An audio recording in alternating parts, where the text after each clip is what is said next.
Hello and welcome to the Everyday Adventure Podcast. My name is Nikki Bass and I will be bringing you thoughts, ideas and stories from some incredible guests to hopefully inspire you to live more adventurously in your everyday lives.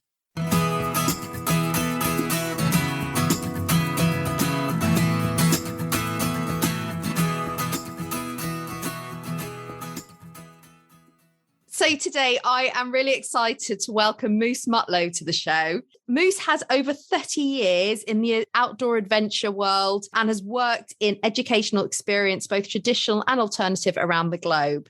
He has done such incredible things as directing outward courses in Appalachia.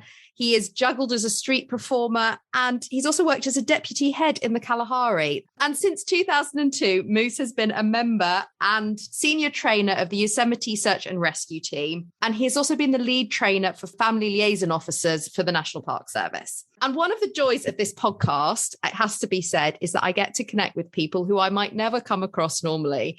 And Moose is just one of those people. He sent me an email, and just looking at his profile and the stories of what he's done, I found it really intriguing. And I just wanted to know more about his background, how he got to where he is. And in that initial discussion, it turned out that we had a lot more in common than I realized, in that we both have a connection with Birmingham, in that I went to university there, and I believe Moose is from there. And we both have a connection with South Africa, and Moose spent some of his most formative times there, and I will let him tell his own story. But also, crucially, we've also got a shared passion for the importance of accessibility in outdoor spaces and of raising awareness of some of the invisible barriers that people face in getting into those spaces and enjoying the benefits that we all know that outdoors can bring. And certainly that's a theme that we'll be exploring in the podcast today. So Moose, thank you so much for agreeing to join me, and welcome to the show. It's such a pleasure to have you. Well, thanks for having me along. That's great.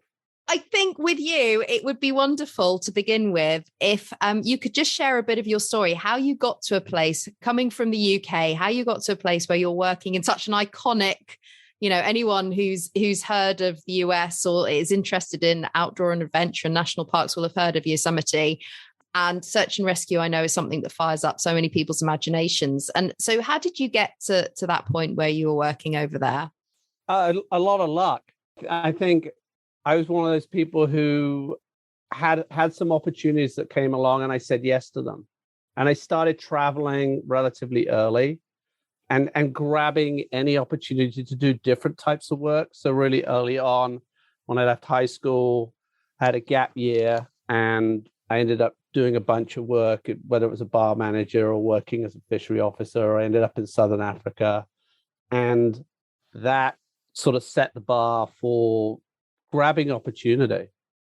I did a environmental science degree in Britain, and that opened some doors to land-based work. And then summers spent working on summer camps in the south of France started to show what you could do. A little bit of excitement. It was a little bit different. And then it just started decades of moving. And eventually I ended up in the States. I spent some time in Australia working for Outward Bound.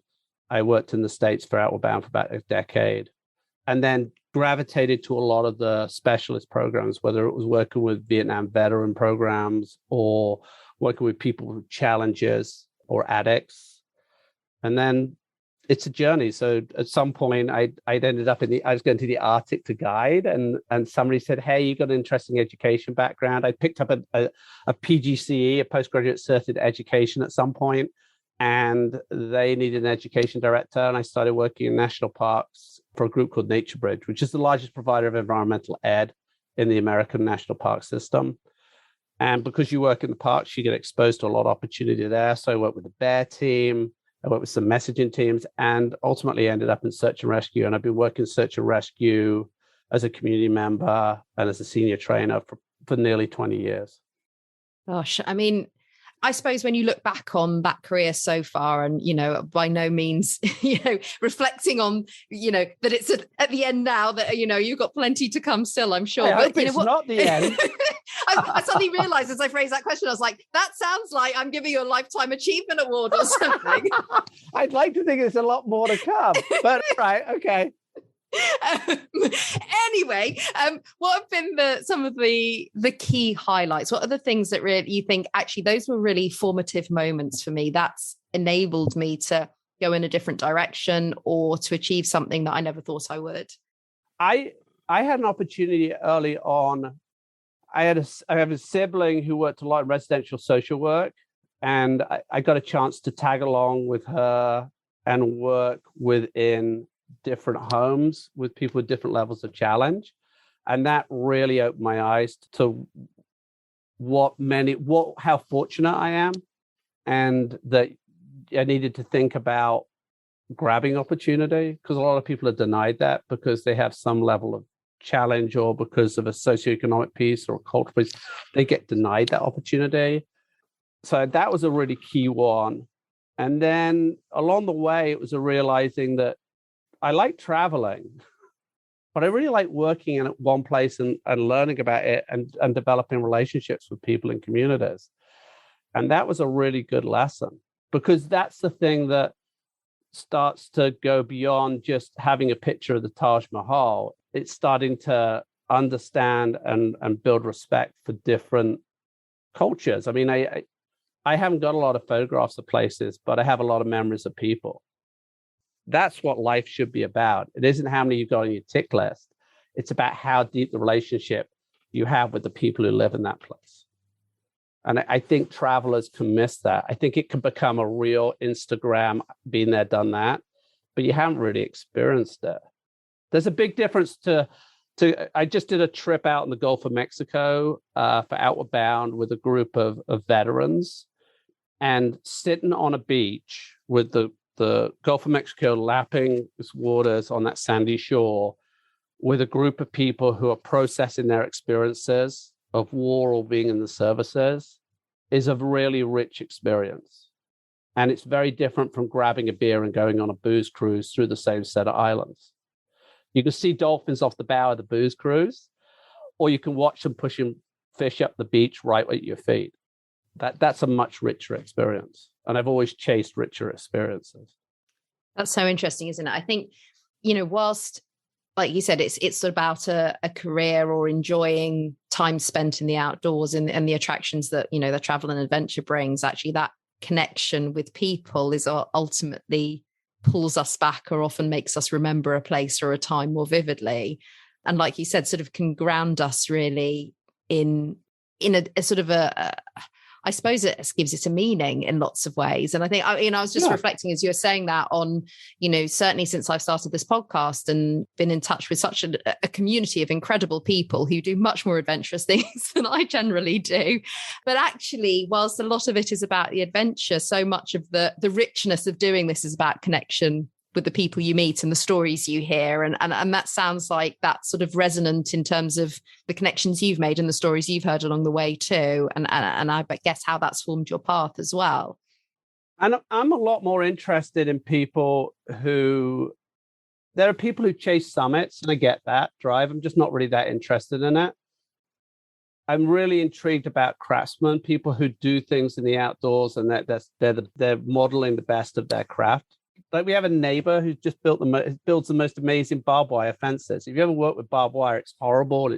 It's tension and I've got caught on it. It wasn't much fun. So I can imagine working with it. Yeah. Tensioning a giant line along a fence and doing it effortlessly and accurately is artful. It's like building a stone wall up in the Lake District. It's artful. And I think if you've done a summit, what summit are you going to do next? I don't really care about, but where are you building the next wall, or how are you crafting that next piece of something that's useful in the outdoors? I really like that. I really enjoy that.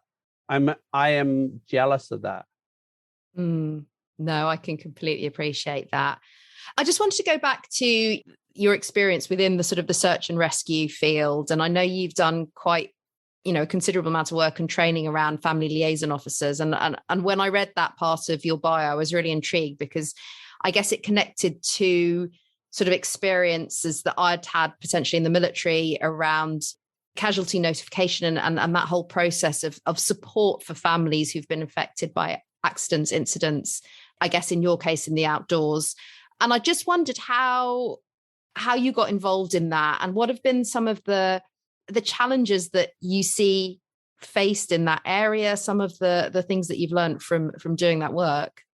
So I got involved in Family Liaison, and Family Liaison Officer is the representative of the incident commander who talks directly with the family or the affected party's relatives during a mission or recovery or a search. And you are feeding information from the incident to the people, and then you're conveying information from them back into incident command while you insulate the operation. So the operation can really focus on that search or that recovery. I got into it because I was in an office, and one of my colleagues was like, hey, you've got reasonable communication skills and you might be good at this. And they went to a half-day workshop that was basically ticking boxes and saying, and looking at some printed sheets. And then that within 2 or 3 weeks, I was on a call out for a death that had happened with a fall. And I think the things that attracted me to it was I have the technical background in outdoor adventures, climbing, caving, boating, that mean I can be real and explain to people what's going on. And then a lot of the communication is based on listening and just and being a kind ear with people. And that you have to be comfortable with death to be in this position. You have to be comfortable with people dealing with trauma and not take it personally, but be involved. And so I think that's what sort of set me up for it. It's an interesting role because in so much of society is afraid of death. In different societies, different cultural groups have different ways of approaching it. There are healthier ways. But within my cultural group, we're uncomfortable with death. And people struggle to know what to say. And what I've learned is actually you don't need to say anything. You actually, for the most part, you're just a witness. You convey information that's really sad and disturbing. You answer questions, and then you hold space for people to tell you stuff. And they might reflect on the person's life, or they might struggle to understand what's going on, and you start writing notes down to figure out if you can help them. But you're just there. And death can be a really big isolator. You can lose a lot of friends because they don't know what to say, or family tensions get pulled apart and you get distracted by that sort of fighting in between family members. And grieving takes time, and it doesn't happen in a moment. And then we have a society that is all about in the moment. I mean, yeah, there's so much in what you just said. I think that point about how we navigate death and topics that we find difficult to talk about, I think because it brings into sort of sharp reflection our own mortality as well. And I think that's often happens when we're in those sort of situations. You know, it becomes as much about not just about the person who's experiencing that event, but also about the person who's reacting to it. And I think what you illustrated so well there is, I think, whatever traumatic life event people are going through, or whatever people are experiencing, actually, how powerful it is just to have someone who will bear witness and listen and sit with you during that, without necessarily offering advice or trying to make things better, and how challenging it can be to do that, I think, and to take on that role. One of the things that I know we discussed previously when we had our initial conversation was around here in the UK, certainly over the lockdown period, so many more people were accessing the local outdoors, as it were, but obviously holidays were curtailed, people were heading out into the mountains, and certainly the media was bombarding us with lots of images, you know, queues up Snowdon, or articles around people wearing the incorrect footwear, or, you know, not being correctly dressed for the elements, and the search, how hard their search and rescue teams had to work in those circumstances. And I think it raised a real conflict around that point about making the outdoors more accessible, but also how, you know, to ensure that people are protected and have the right information. And I know you had some views on this, and I just wanted to see your perspective on how you navigate that potential conflict, I guess. Well, I think people are terribly judgmental. I think back to when I started in the outdoors, I was being diplomatic there about your views, by the way. I was just giving a nice intro to it. Right. Well, I mean, there's a writer in Britain, I remember, Hunter Davis, who was talking about being out on the Lake District, and the search and rescue go by him for a call out, and he looks down his outfit. He's wearing like a light running shoe, jeans, like everything he shouldn't be wearing. And he goes, but I was okay. I could have been a statistic. Well, most of us go up there inadequately prepared at the start anyway, because that's how you learn. And it doesn't help to turn around and ridicule people and put people out, push them out in the margins, go, oh, you shouldn't be here. I think the outdoor community needs to do a lot better job of allowing people to be apprentice, allow people to make mistakes and be less judgmental. And really, that's about welcoming. And I think when you say you have to have all this gear, you immediately cut a large amount of people out of potentially going in the outdoors, because you're giving the message ill-equipped means you shouldn't be out there. And every child, when they're playing, is ill-equipped.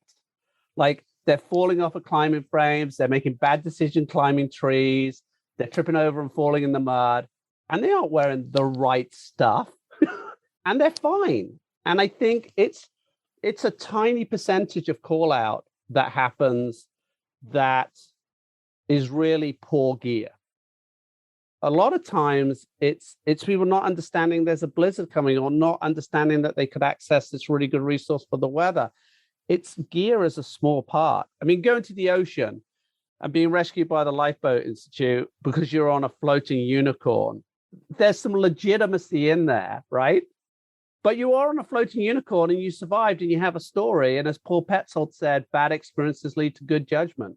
And unless you're out there getting bad experience or learning from someone else, you're destined to be excluded.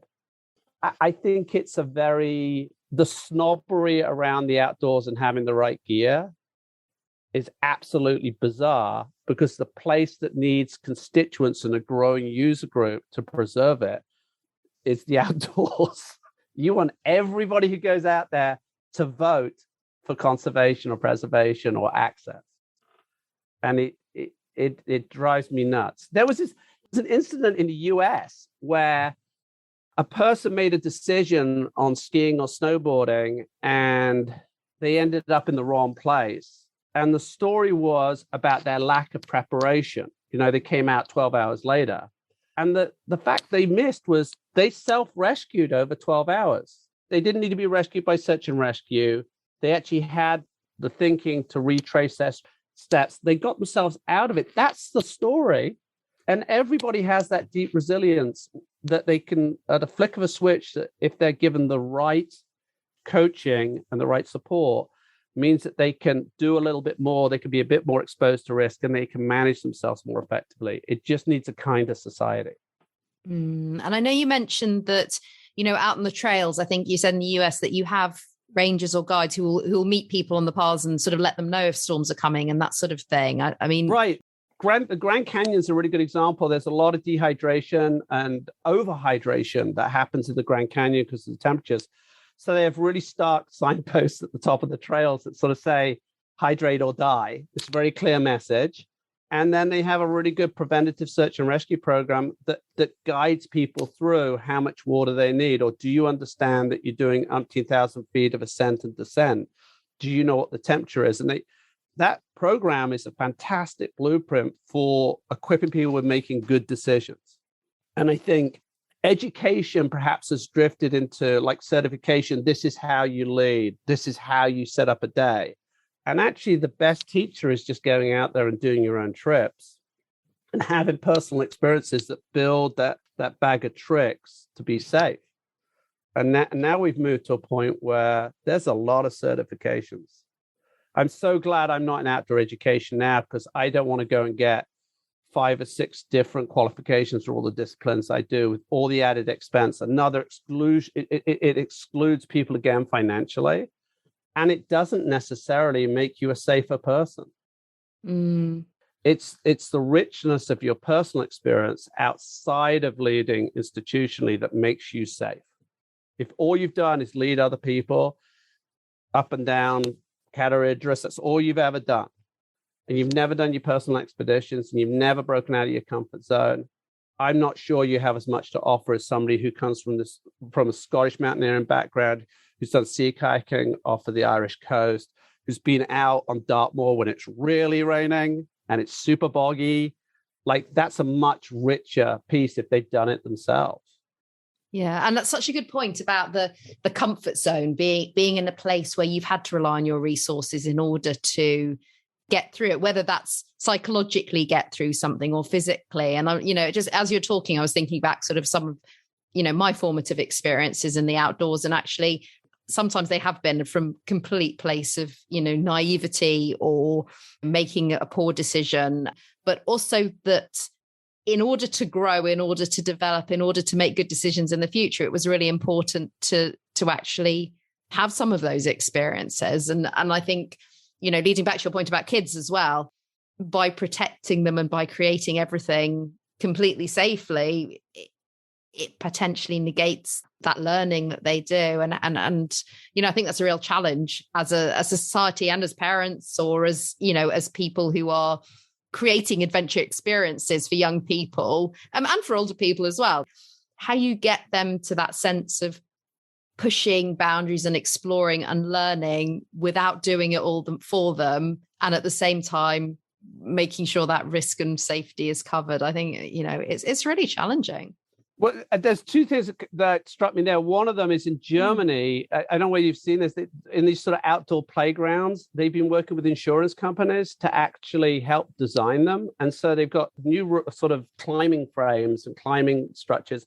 I think that you can drop maybe 1.8 meters is the furthest you can drop. And the reason the insurance groups are involved is they believe if children kinesthetically are learning how to manage themselves and manage risk, as adults, they'll be a lot safer because they actually understand what their bodies can and can't do. So really forward thinking within that.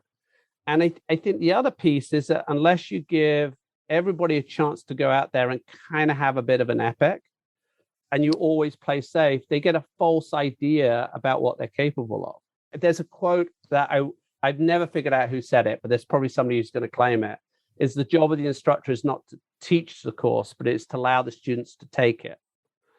And the idea that they own the experience. And so while they might not be doing it the way that the book says you should do it, it's not really compromising safety. It's kind of okay. They're going to learn a lot more in that moment than if I rein them in and go, well, according to the American Canoe Association, it should be 1.3 inches, not 1.6 inches. Like the idea of that forward stroke, managing it, doesn't really matter.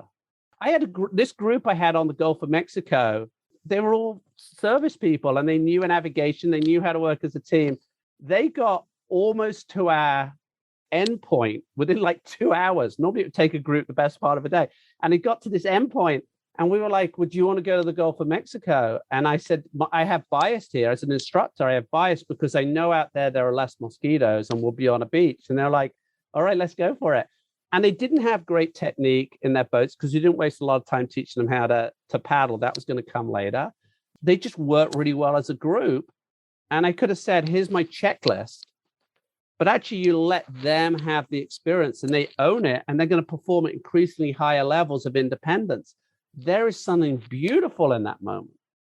The moment as an educator or instructor, you give up control and they are performing, your job is done. I think there's a lot of ego caught up in being the leader and being the instructor and it's crazy because our job is to build constituents. Our job is to build practitioners and we're not going to be there all the time. We need to be dispensable.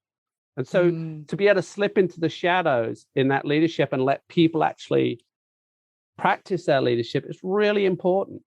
Yeah. And interesting. I think that it applies as much in pretty much every area of life as it does in the outdoor adventure world. I was just thinking in a business context, in an organizational context, actually, to be able to slip into the shadows as a leader, to be able to let go and let that control go is often the most difficult thing to do for people. Because like you said, one, it's about the ego and how it reflects on them if things go wrong. But I think also that just being able to lose control and take that risk is a real challenge.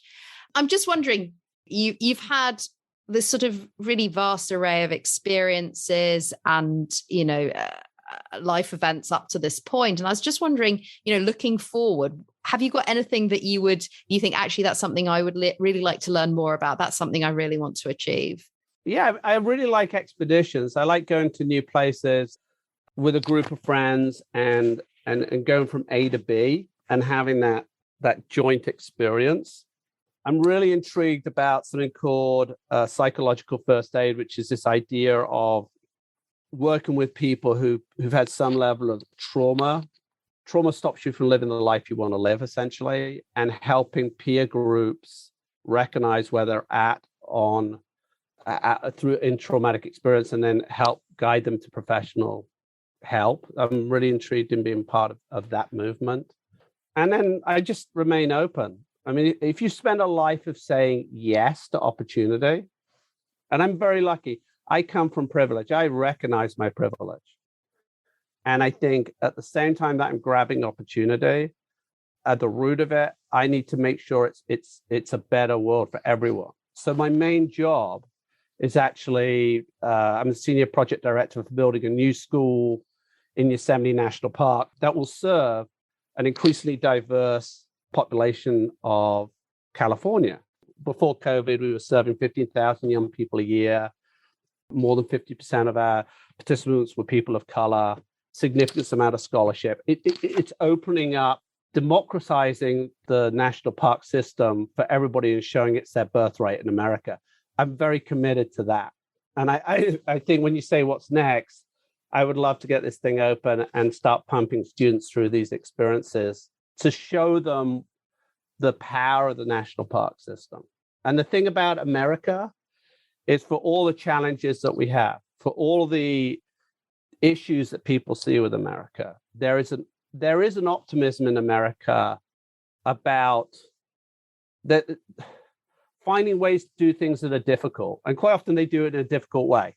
But the national parks is a really good example of getting something somewhat right. And we're relearning how to tell the story of exclusion, the idea that indigenous people, native people, the people who lived here were excluded from the land. That's a story we're now telling. And it's a much more inclusive story about the cultural history of the first rangers of the national park system were buffalo soldiers, so African Americans who were cavalrymen who patrolled the first national parks.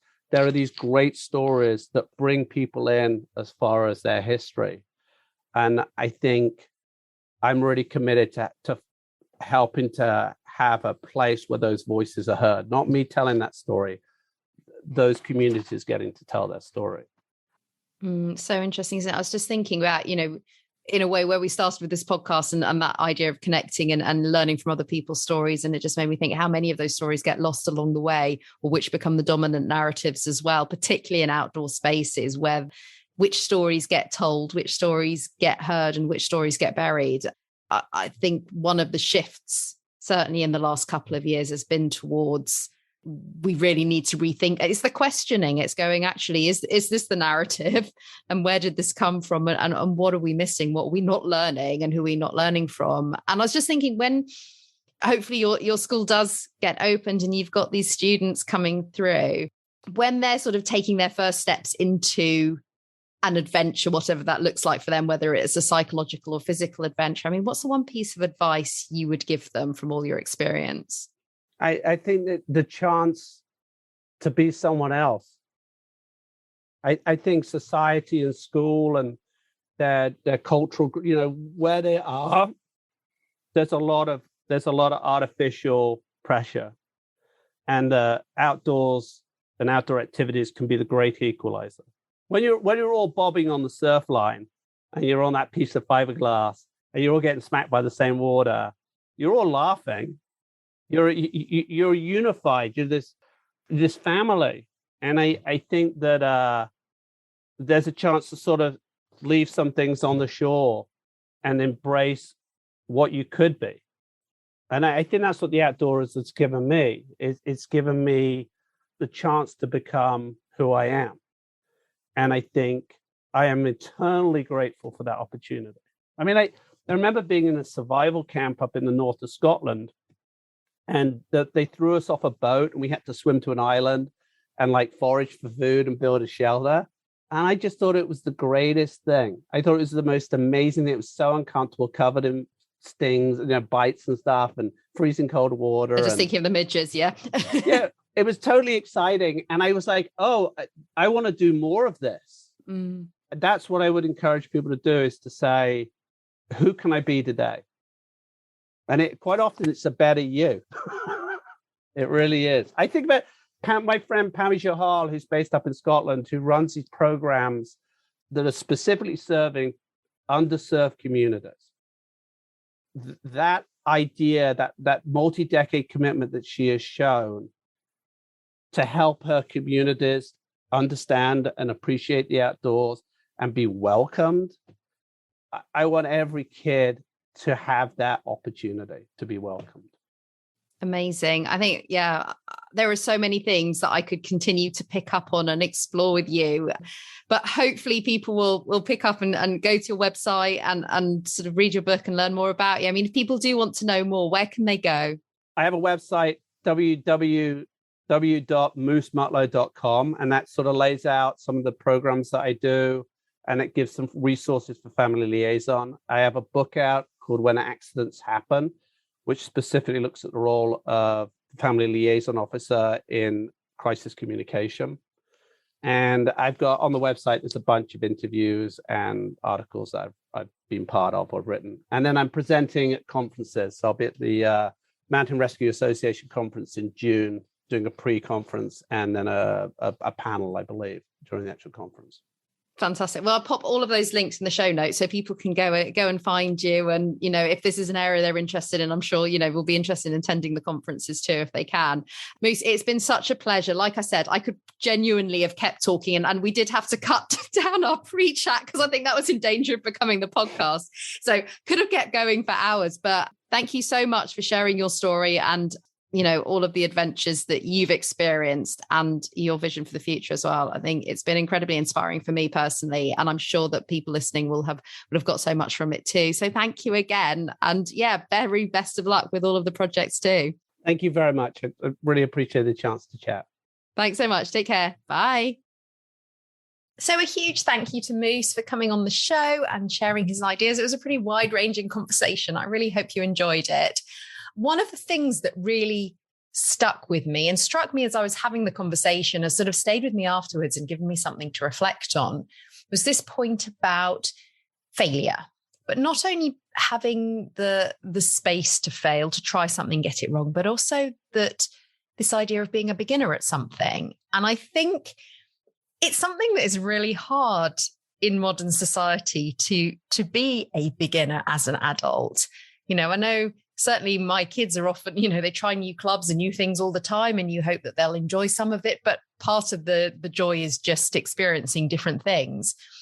But I think there's this sort of common conception that by the time we hit adulthood, we should know the things that we love, or we should have done them as a kid and therefore we're permitted to do them. But if we try something new in our 20s or 30s, 40s upwards, we're somehow going against the grain that's not necessarily something to be celebrated, or that actually showing ourselves being rubbish at something or failing repeatedly, but learning along the way is not necessarily what we see when we're looking on Instagram or on social media. But it's so important to our resilience, this point about keeping on learning, of finding ways throughout our lives to keep learning new things, to experience and realize that we don't know everything or feel that we're not pigeonholed into being one thing or another. It's so important. And this idea that we don't have to be good at it, that actually we can try something, be fairly terrible, learn, maybe be a little less terrible the next time, or certainly in my case with surfing, continue to be terrible, but enjoy it and want to keep going with it nonetheless. And I just wonder how we give that permission to ourselves to try new things and to fail at them, and how we give that space to other people to give things a go and try. And I certainly know for so many of the guests that I've had on the show, often it is about them trying something new, giving something a go, but that failing at those things can feel really difficult, or not being an expert when you're an adult can sometimes feel particularly challenging too. And I'd love to hear your thoughts on this, whether you've tried something new, taken up a new hobby at a later stage and found that you've embraced that, or even tried something for a couple of years and then thought, you know what, I'm going to move on to something else. I think there's something really to be celebrated by widening our experiences and getting permission to do that, and feeling we've got permission to do that too. So yeah, please do reach out, get in touch. Let me know what you've tried. I'd love to know. You can find me on Instagram, Resilience at Work, or on Everyday Adventure Pod. You can find me on Facebook, the Everyday Adventure Club, or Resilience at Work, or you can connect with me via LinkedIn, Nikki Bass, or you can get in touch with me via my website, resiliencwork.co.uk.